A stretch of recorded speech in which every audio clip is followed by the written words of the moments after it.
This project really has a process that lasts over several months. Really, the first step of this was to commission some short texts from our participants.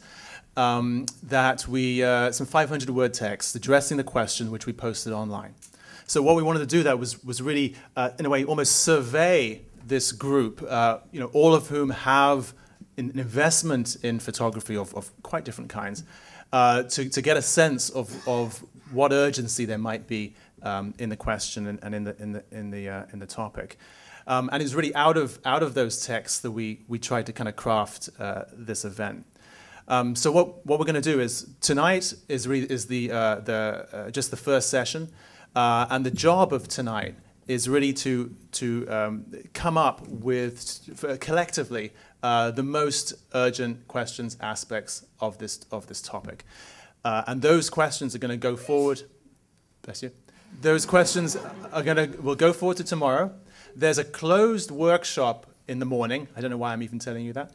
There's a closed workshop in the morning, and this group will then develop that further and then bring that back to a larger, longer session tomorrow afternoon, 2 p.m.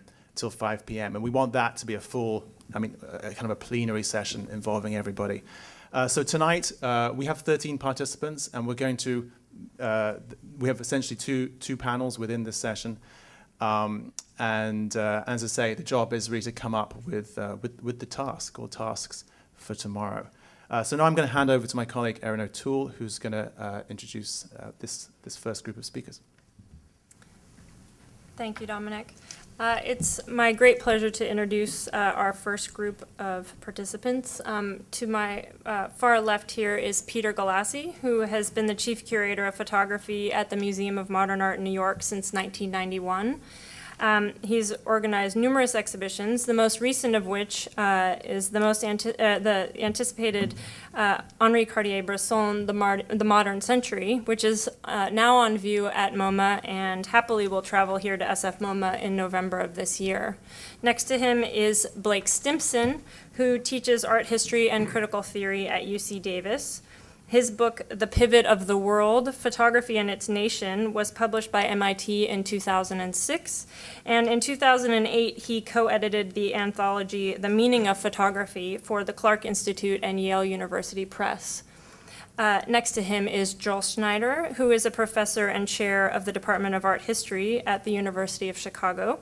He is co-editor of the journal Critical Inquiry and writes on photography, the theory of representation, and the history and theory of perspective and optics.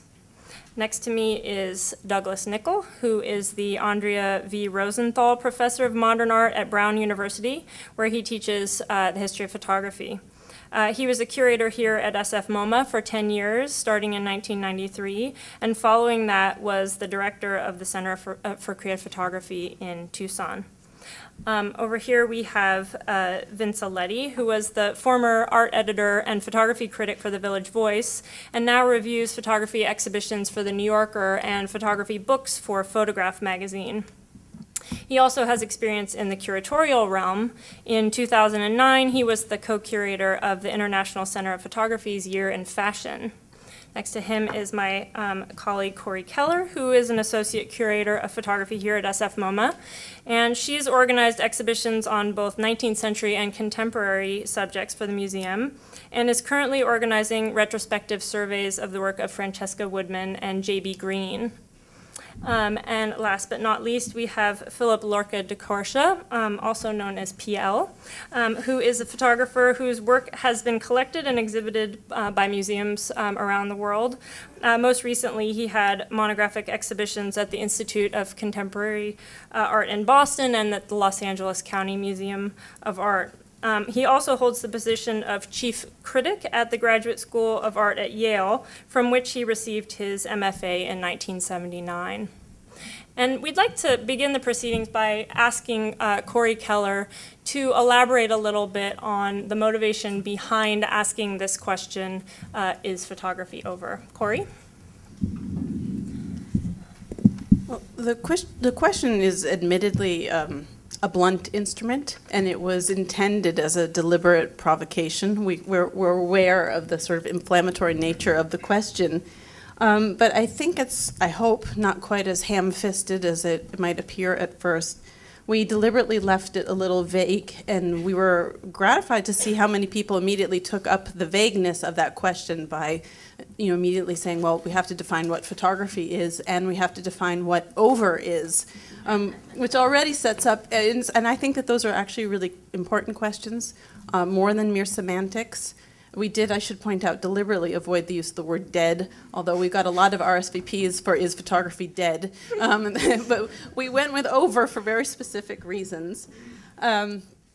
What's also appealing to me about the question is how many people I've spoken to in preparation for this, and how many people assume they know exactly what we're asking, and how few of them would agree, actually, on what that is.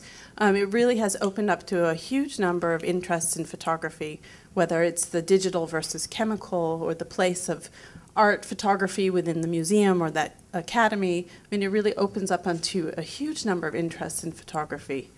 I also was sort of, I'm not sure if I'm tickled or depressed, that so many people seem to have thought that we were asking it because we thought the answer was yes.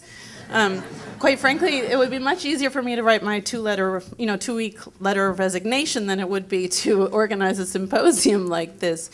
But we really think it's a question worth asking, and I guess that since we started with the presumption that it's a sort of blunt instrument, we might make it a little more nuanced for the purpose of this conversation, which is to say, if there's something over in photography, what is it? And really, most importantly, does it matter? Does anyone want to start? Well, I'm not a practicing necrophiliac, but I think it might be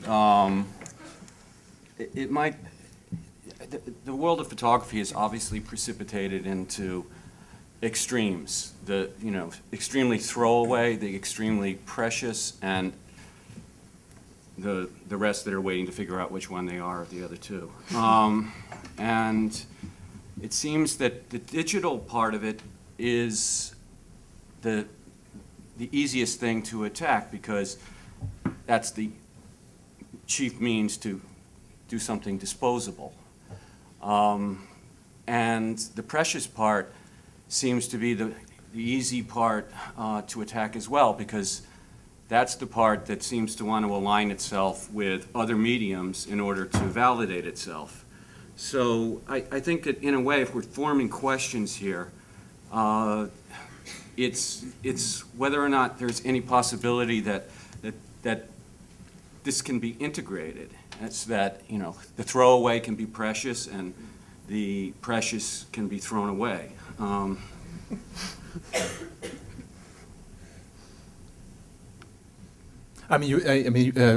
Raising there the question of the digitization right at the beginning, and I have to say that when we looked at the texts that everyone submitted, we were rather surprised how that didn't turn out to be didn't emerge as the central issue. It was touched upon in different ways, and I think not that we thought it was the central issue, but I think we thought that many people interested in this event would expect that that's what the event was about. Joel, is this, in what way is this, because what you described was much more to do with uses of photography and art than anything to do with how the technology might have changed. Yeah, I don't know really how to grab on to this. I'll do it by way of a class I teach. If you look at the early history of photography and the language in which the inventors and the first responders to the inventors phrased their descriptions of what photography was, the word mechanical comes up over and over again. But, and I admit that it was a flaw in me as a reader not to have picked up for maybe 15 or 20 years that by mechanical they did not mean using a machine. Mechanical was a way of talking about copying. and it comes out of Reynolds, Sir Joshua, and Poussin, and a very large number of writers and artistic pedagogy, writers of artistic pedagogy and so on. And the idea is that what a copy is a direct description of what you see in front of you. It's limited to the visible. As Poussin said, any animal can do this. He's really tough on sketchers who are not artists. But what separates a mechanical drawing from a work of art is its incorporation of ideas. And the thing that, this is true on both sides of the North Sea, the point is that when you look at nature, you don't see ideas. So if you're just copying, you can't get ideas into the picture, and all you've got is a copy that's dumb. That could be perfectly valuable for some purposes, but not for art. And that was the initial inheritance of photography. So photography is a copying medium. And what then happens, as I read the part of the history of photography that I like reading, is that you run into a group of people who want to be artist photographers, and that gets done by cutting and pasting and composing. Literally composing. That's what composing meant, bringing things together. So Robinson and Raylander and snip, snip, snip. And this goes on for quite some time until around time that Weston starts writing about photography seriously, and he comes up with the notion that photography is a conceptual art, and that the picture is made before it's taken, and the photographer calls the shots to the world and not the other way around. And now he seems to be on the side of Reynolds. He seems to have finally figured out a way to get ideas into photographs. And what I dislike about the way that a lot of people talk about digital photography is that finally we can get our hands and minds into photographs. We do this in the same way that artists do, by cutting and pasting and pushing and pulling and merging and morphing and whatever. And that seems to me to sort of sidestep what's interesting about photography and interesting about other kinds of graphic art. The problem has been, and this is the fault of people like myself, we've not been able to explain very well how you can get ideas into pictures, unless you believe in the preconception and pre-visualization and so on. Of course, most photographers don't practice that. So when you turn to digitization, it looks like finally you can get handwork in and you can get thought in this good old-fashioned way. I thought the pictorialists were all about that. I don't know why we had to wait for Photoshop. Oh, absolutely. Well, but I mean, most people think, or let me not put thoughts in your head. A lot of people think that you couldn't take astronomical photographs until there were Rocket ships. And Hubble telescopes and things like that, and that you couldn't visualize with photography. But astronomers have been visualizing the world, not the world, outside the world, for 100 years. And that is to say, they're representing things that nobody can see with any kind of magnification or whatever. It's just unseeable. So why doesn't that constitute a form of an imagined universe, not a copy of anything? Because it's not a copy of anything. It's a created picture. But you're quite right, except the problem, I think, goes back to the notion that if somebody can conceive of a picture as being made, throw out this, throw out that, and digitization seems to allow that, then it looks like something new. And that brings to mind, and I'll stop with this, there is a book called, don't read it if you run into it. I love... Title? That could be a long list. No. I love photographic printing processes. I truly love them, and it makes me into a commodity fetishist that I've got to tell you that in fact there are a lot of processes, I love them, a lot of people I know. But in any case, this book is called Bromoil and Transfer, and it's about the bromoil process. And in the read it, I think. who else would? It's in his bathroom. In any case, there's a caption picture, a beautiful little picture of sheep in a meadow. And the author, who also made the picture, writes, "Sheep in meadow, excess sheep removed." And you look at it, it's absolutely seamless. It's just like Photoshop. Of course, people have been doing that kind of thing with photography since the beginning of photography, and getting away with it. Well, tableaus were the first, combo prints. And when did they, I'm not a historian, but that was a while ago. It seems like the issue is mechanical. If it has no moving parts, does that make it mechanical? No, it's not a process inimical to or integral to the to human practice.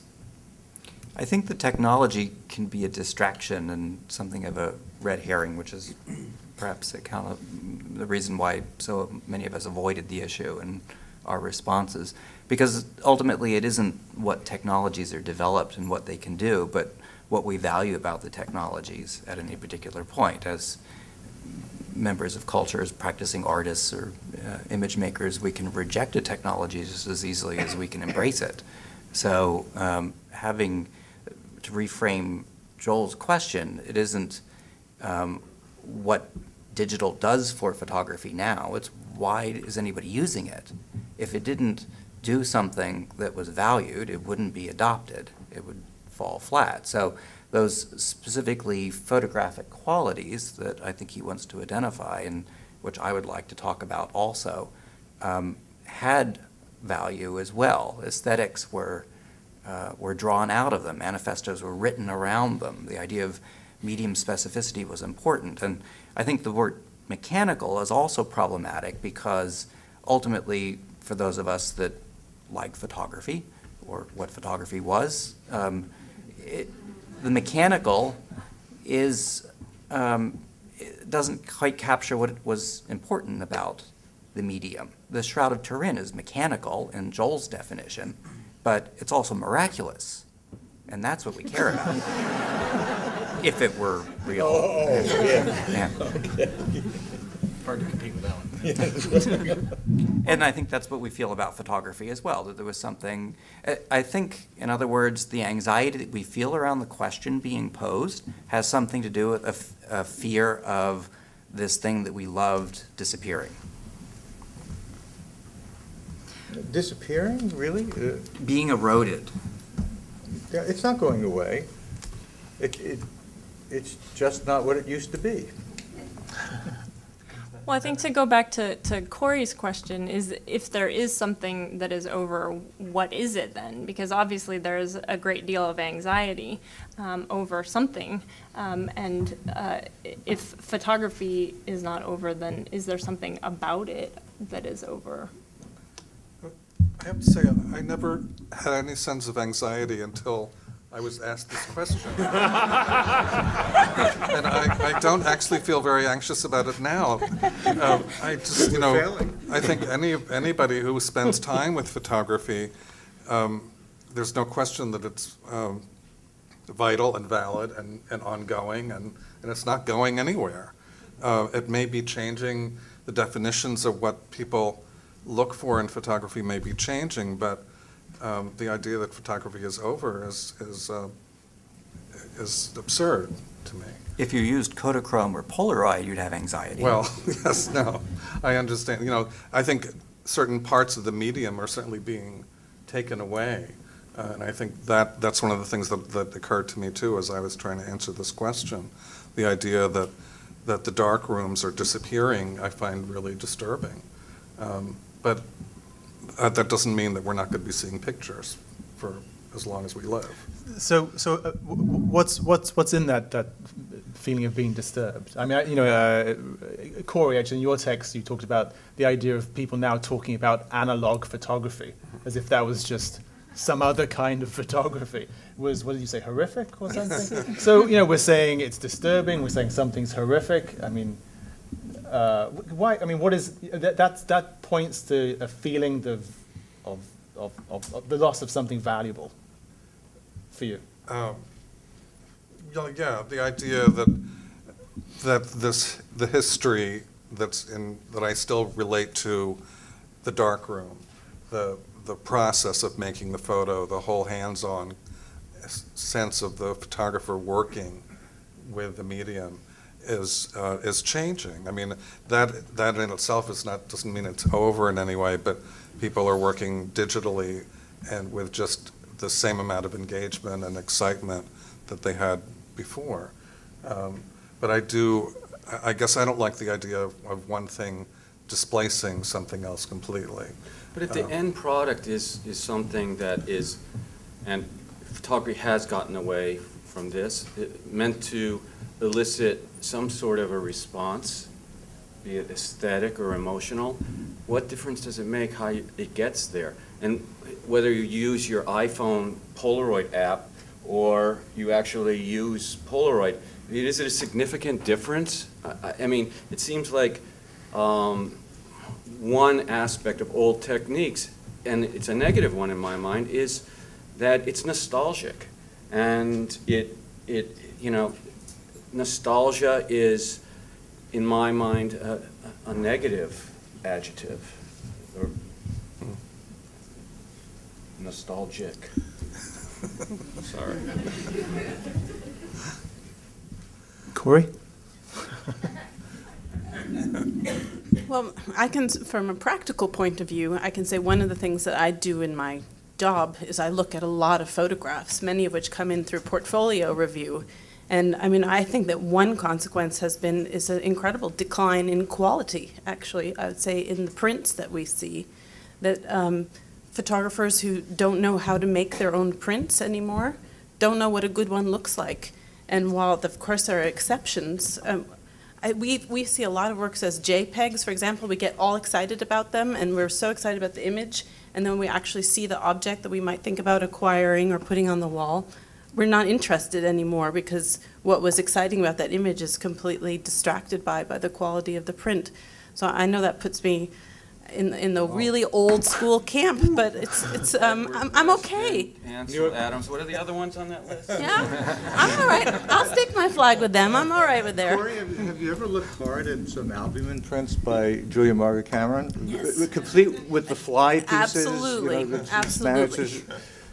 Yeah, and the dust, or Diane Arbus's incapacity, or Walker Evans's incapacity, and to print decently, and of them, why are my Walker Evans prints not worth anything, but Walker Evans dog prints are worth something?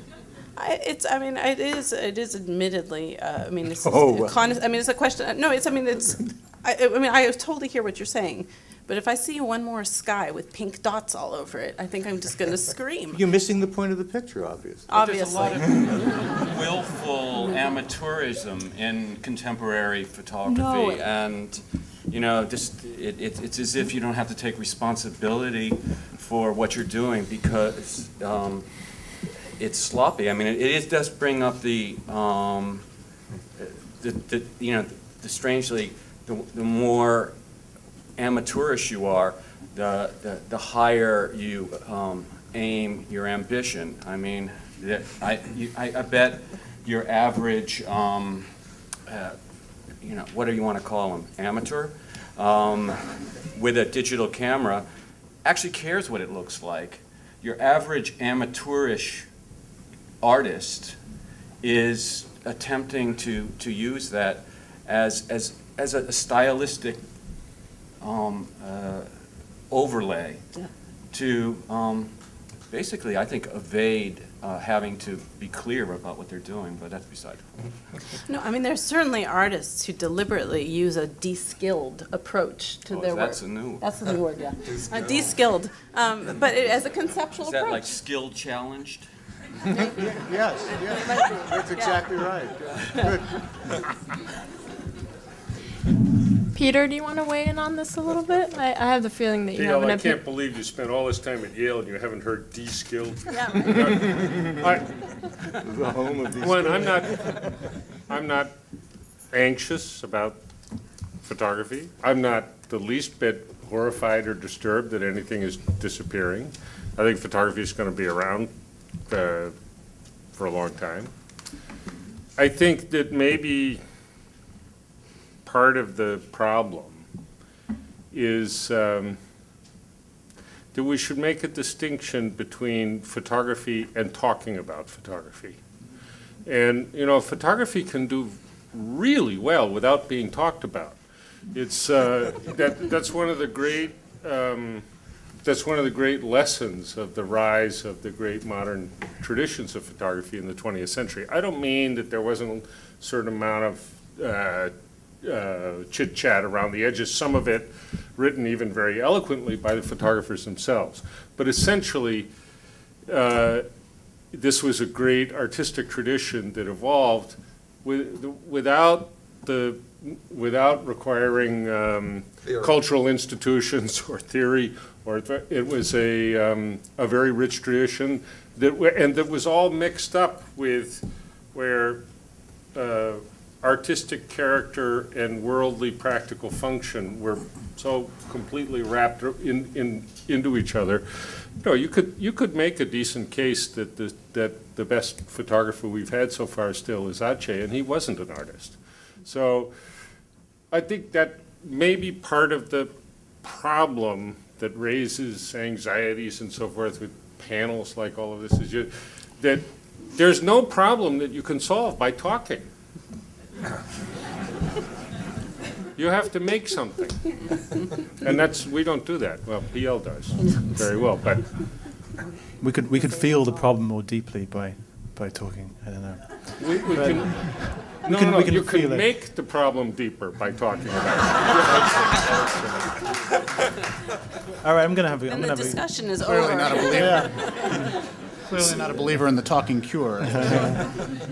So, Blake, can I ask you, because in the text that you wrote for us, on one hand you talk about photography being actually at a new beginning, but that's partly because you're talking about a quite fundamental shift in, I guess, the place of photography in the world.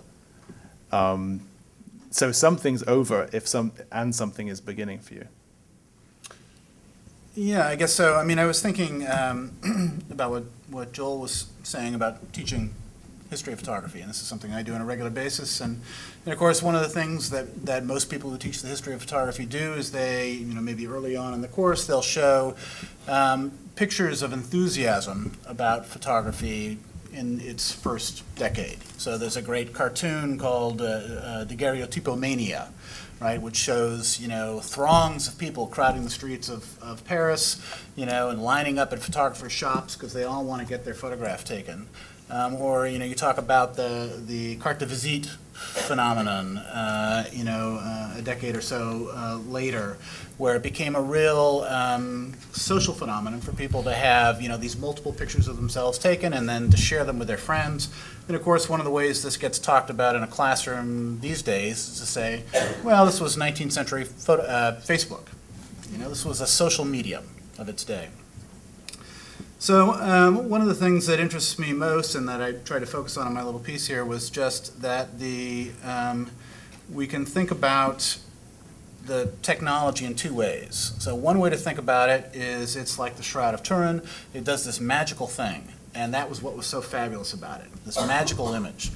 But another key element of, a central element, and part of what's always been part of photography since the very beginning, is that it is an amazing social medium, right? It's an amazing way to have more people have more pictures, to share those pictures, and it has a very substantial effect as such. So I guess my interest in thinking about whether photography is over now is more to think about that social medium quality of it, Well, first of all, before I say that, we might think about the Shroud of Turin quality of it to be something like a contested site now. One of the things I talk about in my class also is the way in which these days, of course, we all have our photographs taken, probably thousands of times a day. Every time you go into a shop, every time you go through an intersection, you have your photograph taken. And presumably all those photographs are out there circulating in the world somewhere, circulating on the internet, and they're part of what photography is now. So we could think about that technology, if we think of that as a form of surveillance, for good or bad, however we feel about that, as being something that we want to attend to. We want to contest, we want to push it in the direction of good, whatever that direction is. So the same thing might be said about its social quality, the way it exists as a Facebook-like phenomenon, a social medium. And the social life of photography is something that can sort of spin in different directions. It can spin in a way that's in our control, that we have a sense of autonomy in relationship to it, or it can spin, in other directions that we might feel like we have less of a control. So if we think about the idea of photography now, and we're thinking about it largely, on this panel at least it seems, thinking about it in the context of art, what art photography would be. One of the ways to think about what art can do is to attend to those contests, right? The contest over the surveillance issue, for example, or the contest over what photography as a social medium now might mean. And I ended in my little piece by, in a very unsatisfying way, even to me, making some reference to Facebook and suggesting something like, well, there's something that's a little bit, even though Facebook's so fabulous in so many ways, there's something that's a little unsatisfying about it. There's a way in which it sort of feels like a consumer experience, right? It doesn't quite feel like a family photo album, right? It doesn't have that same kind of social life to it quite in the same way. It feels a little bit more like shopping, or it feels a little bit more like a Hallmark card version where you have a prefab card that you write your personal note in, but it's still a Hallmark card, right? And so, my idea was, well, this is maybe something that art photography, or photography as an art form, can attend to, is that social dimension that has always been so central to the meaning of photography. So that doesn't really answer the question of whether or not it's over, but that's my piece. Somebody just choking or about to say something? Well, I think that the jargon part, it has, to address what Peter said, kind of, I get the point that the whole language, the lexicon that got taken from philosophy, was a way, I think, of legitimizing ideas. But, it's sort of like this, I don't know, I'm going to get this wrong, ideas about thoughts are different than thoughts about ideas. And you can just cut it so many times. Supposedly, whatever are they, circling, what do they call it? Circling the square? Squaring the circle. It's supposedly infinite. But it's doing the same thing, and the end result is kind of the same. And I guess it was a kind of way of intellectually sexing up photography. And unfortunately, it seemed to wind up sounding like a gynecology manual or something, and it didn't really do it. I find that it was a distancing. It may have helped to understand issues that were either directly or peripherally related to photography and its consumption. But in the end, I don't think it did something which furthered what could be considered nobler ambitions for a media. And in my mind, this idea of social interaction has very much to do with the fact that it is a realistic medium, and it does, in some way, affect you on a personal, emotional level, often, which other mediums do not. And to overly abstract it sometimes allows, in my mind, the eclipse of what is, you know, I don't think people pass around paintings, I don't care how good they are, and weep about them. But they do that with photographs. And they're very affecting, and I don't think the word affect is often brought up in art. But it is always brought up in photography.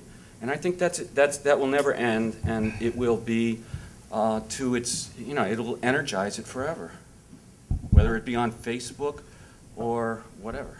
I'm a little worried about the sweeping generalizations that we're already making here. I mean, picking out a bad digital print as representative of what's wrong with digital photography, or I think that we could have an interesting discussion about what qualifies as a good image, a successful image.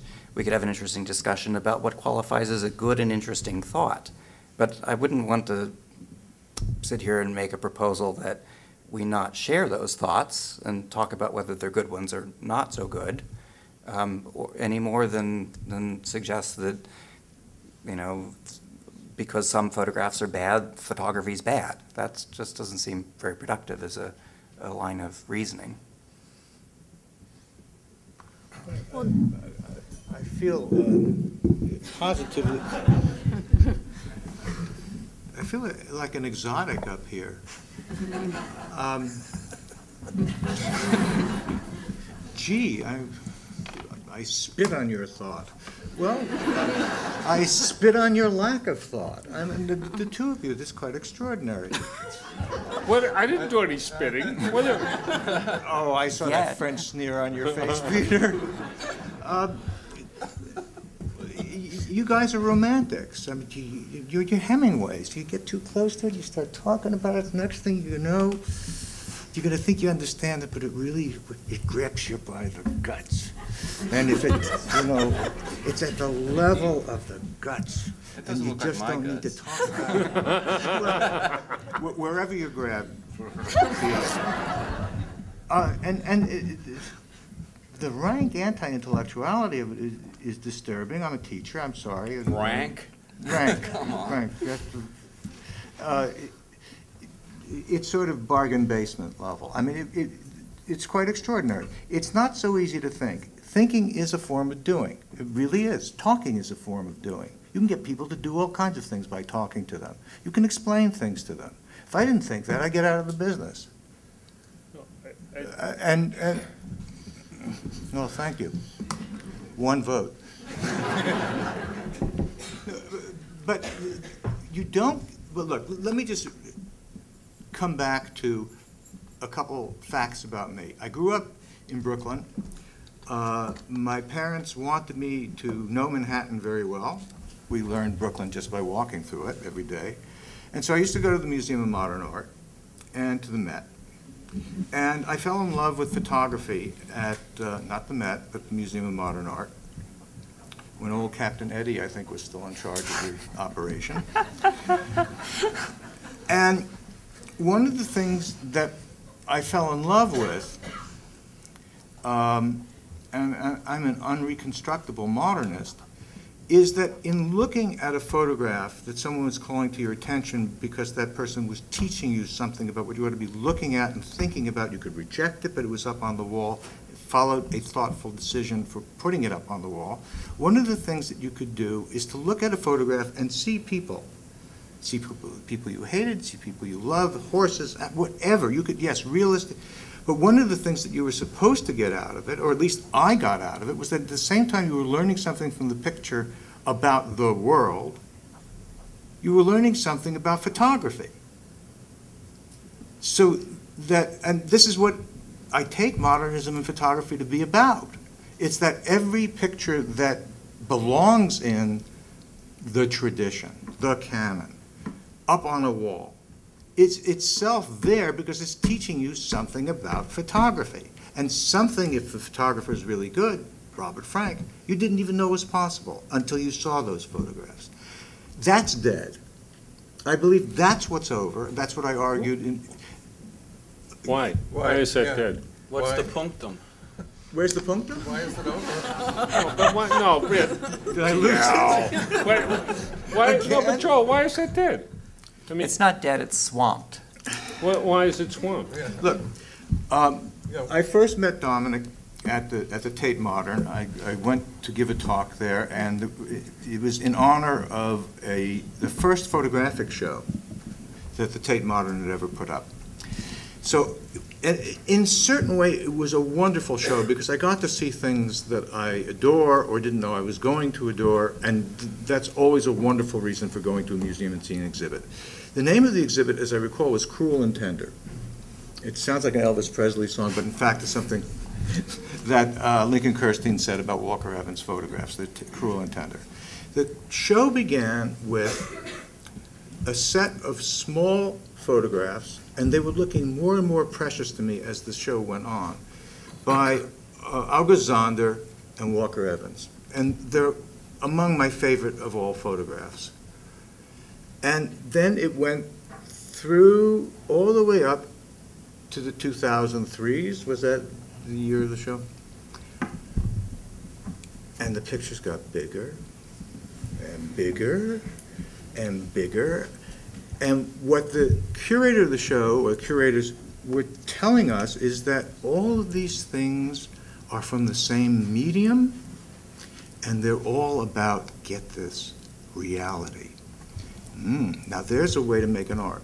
So what we do is to forget everything that's changed in photography, everything that's changed in the world, and to recognize that August Zonder needed real people in front of him, and Martin Parr and Rebecca Dykstra also need real people in front of them, and to miss the blatant truth of it, that when you look at these small pictures that were made to be published in books, it was a dream that they get published in books.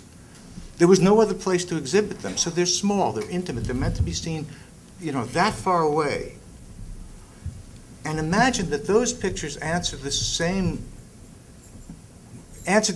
purposes that the pictures, and I'm not putting them down, by Parr and Dykstra and so on, answer. It's just, it completely boggles me. It boggles me at every level. Those pictures aren't connected.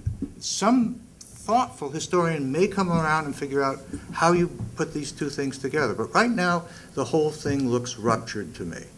To think that something that is a work of photography in the photographic medium, simply it's made because it's made with cameras and film, it was never true before and it's not true now. Or with digital cameras or whatever. Just that. Because some are made for the page, some are made for the wall?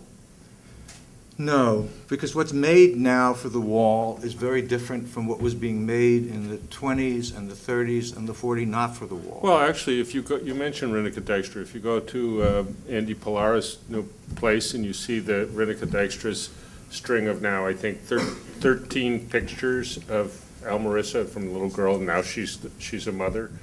It's exactly the same vocabulary as Zonder. Exactly. Okay, well then we're just going to. It's the same vocabulary. They're in color. They're this big. And there's, talk about a social setting for photographs. You've just thrown it out. You've thrown out the history. You've thrown out.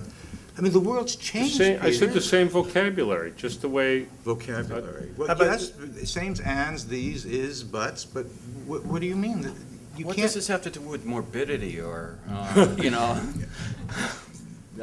was arguing, just very briefly, that what young people go to photographs for today is very different from what I went for when I was 16 or 18.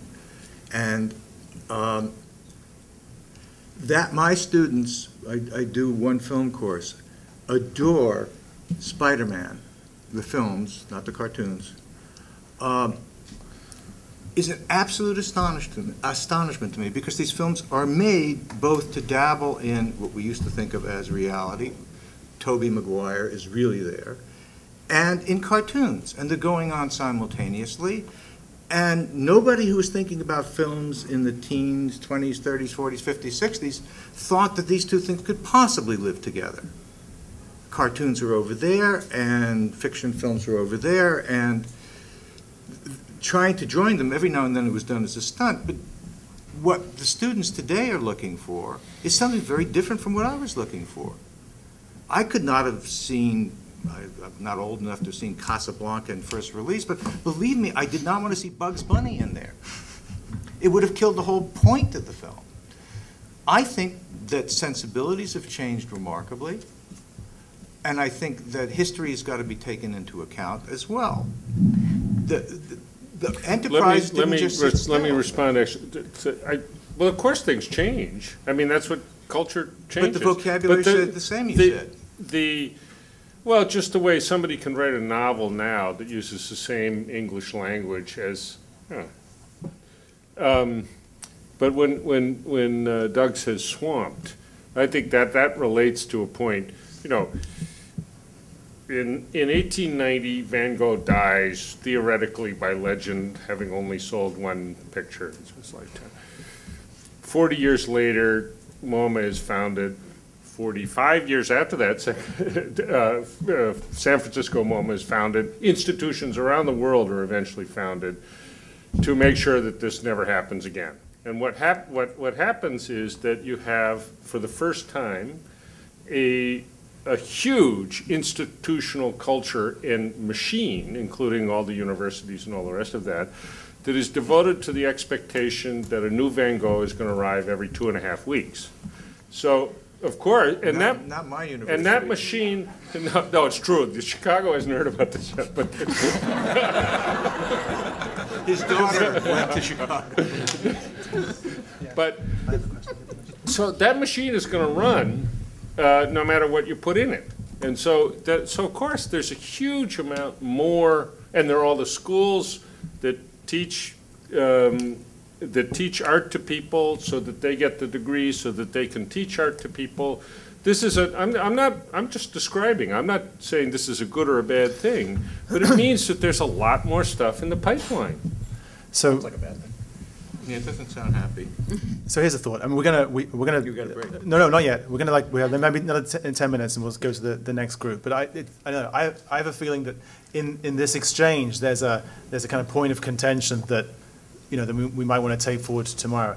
And I guess I wonder whether in the account that you gave, Joel, in your remarks, the thing that's changed is the relationship between photography and art. The photographs that you were talking about at the end of that show, Cruel and Tender, are photographs made as art, and just made as art with photographic techniques of one kind. But that previously, those earlier images were images that were made as photography and without that relationship to art. No, Walker Evans' great pictures were all made as works of art.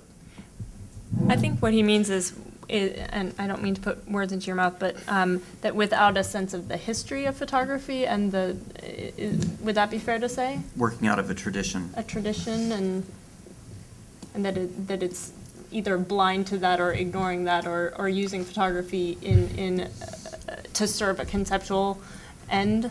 Well, certainly, Reneke Dijkstra is not blind to her history, so I'm not sure what I Look, totally don't understand. Well, I'll try and explain. But you can give counterexamples, and I'm sure you've got plenty. When I go to art schools and talk to students studying now, either at the undergraduate or graduate level, and I'm slumming, of course, because we don't do this at the University of Chicago very well. We don't, at any rate. I'm speaking to these young people, and I ask them, first of all, are they photographers or they're artists? And they tell me very clearly, very quickly. The first photo class they have, they're asked exactly that question. Do you want to be photographers or do you want to be artists? The photographer's over there, the artist's over there. That's a distinction that they're living with and we need to understand, or begin to understand. When I ask these students who are artists... It's a false what an distinction. educator should do. You should just It's wipe a that false question off. distinction. It's a totally right away. false I mean, distinction. That's your job. How many times do you think Edward Weston referred to himself as an artist? How many times do you I mean... And not a photographer? Oh, Joel, Edward believe Weston knew he was an artist. Okay.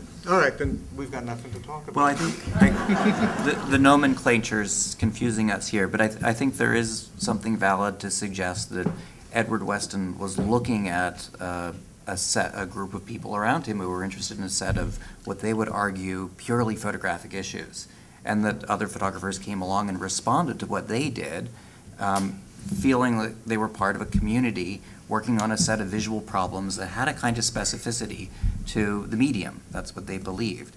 I think that the Reneke Dijkstra's and more recent practitioners certainly are aware of that tradition. How can they not be aware of that tradition as well? But they have a different investment in it that's not the same as, say, Robert Frank's investment would have been.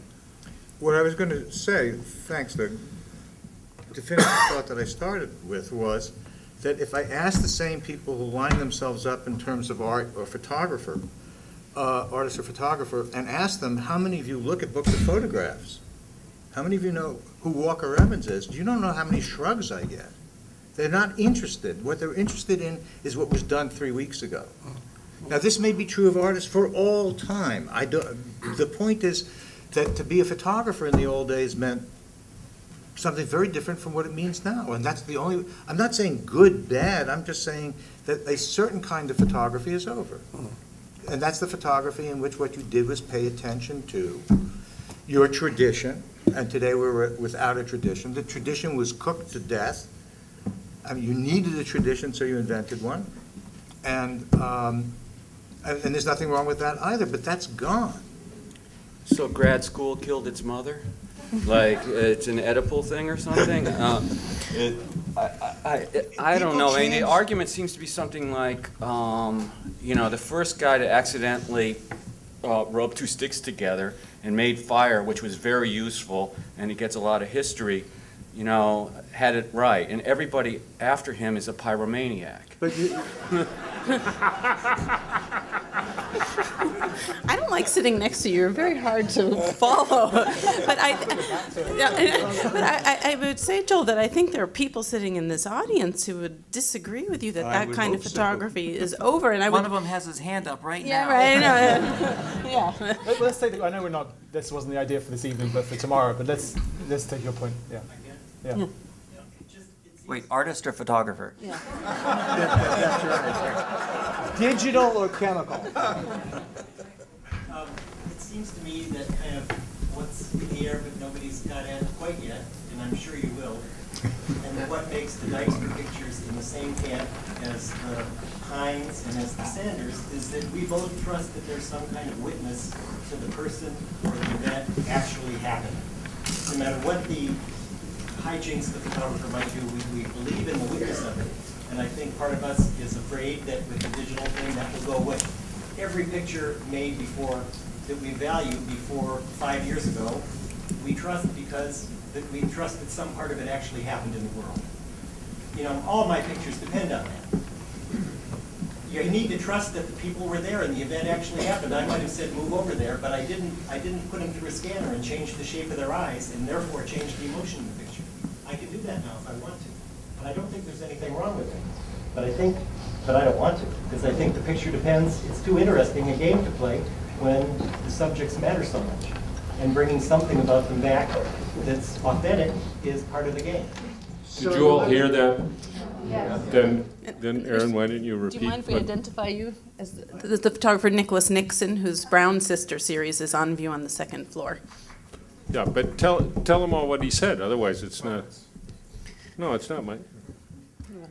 Well, all right. The point is that that the power of the photography that we're talking about, Snyder or Reneke Dijkstra, is the conviction that there was something there in front of the camera that wasn't invented, and that the picture is connected directly to that thing. I think that you're actually that that feeling, that visceral feeling, it's more of a feeling than a fact, because it turns out that, you know, a lot of the great Brant Bresai pictures, for example, there are staged pictures. So it's not about, you know, it's not a thing about are you lying or are you telling the truth. It's are you making an effective picture. And I agree with you that I mean, I don't know what everybody else thinks, but I agree with you about the feeling of your connection to the thing that was there. But that there are a lot of complicated. It isn't always so clear that it was just there. And it's not technical. I mean, people could manipulate images since the get-go. So, again, we're going to be distracted by that issue. The real question is, why did we believe that these pictures had a, you know, an impeachable veridical relationship to their subject matter ever? And why do we not believe that in the same way anymore? What's changed? It isn't the technology that's changed anything. If we didn't like the technology, we wouldn't have adopted the technology. So the technology is doing something that's useful now. So, I mean, it seems to me it's also, why do we care about photography? I mean, it keeps coming back to that in a way. Why do pictures mean something to us, and what do they mean? I mean, for me, it's really, I think, you know, also to go to PL, there is something important about the emotional content of pictures that I think are sort of disappearing to some degree with these days, but it's some sense of connection to the work that really has some meaning. I don't know. So I think we need to draw this panel to a close, and the idea was that we were going to come up with a question that we were going to bring to, which seems very difficult at this moment, that we could agree upon for further discussion tomorrow, and that the next panel is going to do the same thing, and that we're going to talk about both of those questions. So. You feel like you have an idea of what? Well, I myself, I thought there was something in the whole question of the continuity or discontinuity of photography as a tradition, and whether or to what extent the whole field of photography, as might be represented in an institution like this or an institution like Peter's, is being held together by a sort of institutional system reproducing itself. Even if there is no sort of still some coherence to the medium itself.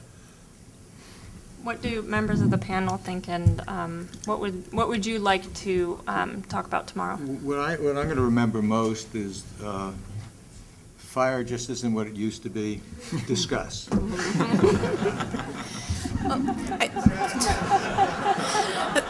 Joel, one of the things you wrote to me in an email was is there a narrative to be drawn that connects the history of photography that, you know, as you, I think, put it together, was, you know, as cobbled together by these sort of pioneers of the history of photography to contemporary practice? Is there a story that makes sense that can be drawn, or is it worth even trying to construct such a story?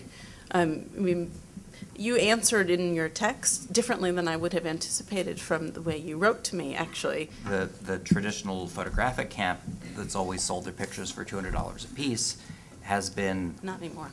Well, now they're $500 or $1,000, but they're not $5 million.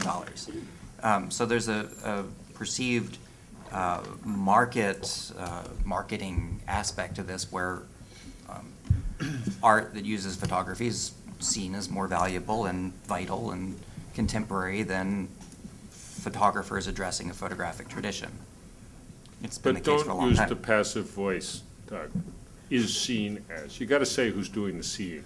I mean, if we're going to get into all this institutional money stuff and all the rest of that, then you got to say who's who, because otherwise it's, you know, it doesn't. There's always somebody out there whose fault it is, you know. So one proposal would be, is there a two-class gallery system? Is that better? And another proposal would be that those who feel romantic or nostalgic about this thing that is over, that Joel's identifying, maybe they just need to live with that because there's a reason it's over, that it's defunct, it's exhausted. Okay, we're going to...